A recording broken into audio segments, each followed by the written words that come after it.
یہ آیت کب نازل ہوئی؟ اس کے پیچھے ایک صحابی کی ایک مصیبت تھی جس کے بعد یہ آیت نازل ہوا یہ کہ ایک نوجوان صحابی روم سے لڑنے کے لیے گئے نبی اکرم صلی اللہ علیہ وسلم کے حکم پر. اس جہاد کے اندر وہ پکڑے گئے، مطلب شہید نہیں ہوئے، پکڑے گئے، اور دشمن نے پکڑ کر ان کو بیڑیاں لگا دی پیروں پر. بیڑیاں سمجھتے نا، لوہے کی چین لگا دی اور ان کو باندھ دیا. مطلب ابھی وہ پریزن میں، جیل میں نہیں گئے تھے، یہ پریزنر آف وار، مطلب جنگ میں جب پکڑ لیتے نا سب کو بیڑیاں لگا دیتے، ہاتھ باندھ کے رکھتے، پھر لے جانے کے بعد جو بھی ہوں گا سزا وغیرہ دی جائیں گی اپنے ملک یا اپنے شہر میں. تو ابھی ان کو بیڑیاں لگا کے رکھ دی گئی، مطلب جنگ میں پکڑے گئے ہیں، جنگ ختم نہیں ہوئی ابھی. اب جنگ میں یہ پکڑے گئے، ان کے والدین کو خبر پہنچی کہ آپ کے بیٹے کو پکڑ لیا گیا ہے.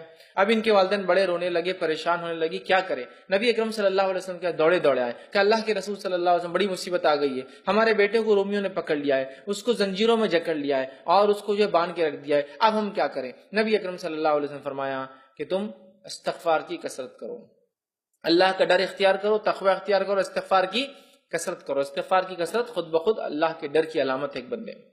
تو بہرحال ان دونوں نے، وہ صحابہ اور صحابی نے، جو اس نوجوان صحابی کے والدین تھے، اتنا استغفار کیا کہ وہ صحابی فرماتے، جو نوجوان بیڑیوں میں جکڑے ہوئے تھے، وہ فرماتے ہیں کہ میں رات میں بیڑیوں میں تھا، اچانک آواز ہوئی اور میری بیڑیاں ٹوٹ گئی، لوہے کی چین جو میرے پیر میں لگی تھی وہ ٹوٹ گئی.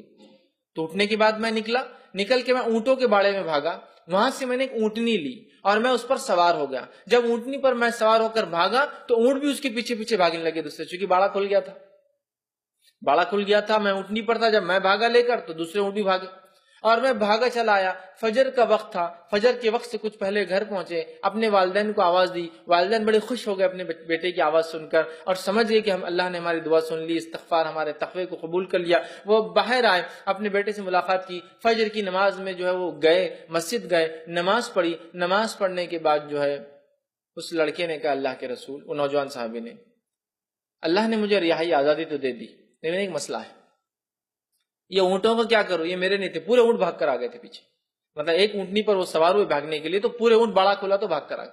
اب یہ اونٹوں کو کیا کروں؟ دشمن کے اونٹ ہے نا، میرے نہیں ہے، میں نے تو ایک مینس، ذریعہ اختیار کیا بھاگنے کا، یہ اونٹ، اب کیا کروں؟ تو یہ آیت نازل ہوئی، وَمَن يَتَّقِ اللَّهَ يَجْعَل لَّهُ مَخْرَجًا. جو کوئی اللہ کا تقوی اختیار کرتا، اللہ اس کے لیے نکلنا آسان کر دیتا ہے، مصیبت، پریشانی، تنگی، تنگ دستی، نکلنا آسان، مخرجہ، نکلنا آسان کر دیتا ہے. وَيَرْزُقْهُ مِنْ حَيْثُ لَا يَحْتَسِبُ، اور ایسی جگہ سے روزی دیتا ہے ایسا گمان بھی نہیں کیا ہوں گا. نبی اکرم صلی اللہ علیہ وسلم فرمایا، یہ اونٹ تمہارے ہیں، رہائی کی رہائی اور اونٹ کے اونٹ، اور اونٹ تو مذاق نہیں ہے اللہ کی. اس زمانے میں سمجھ لیجیے کہ اونٹ مطلب آج کے زمانے میں ایک کار، اب اتنی گاڑیاں مل گئی، اتنے اونٹ مل گئے، مالداری ہو گیا نا ایک طرح سے آج.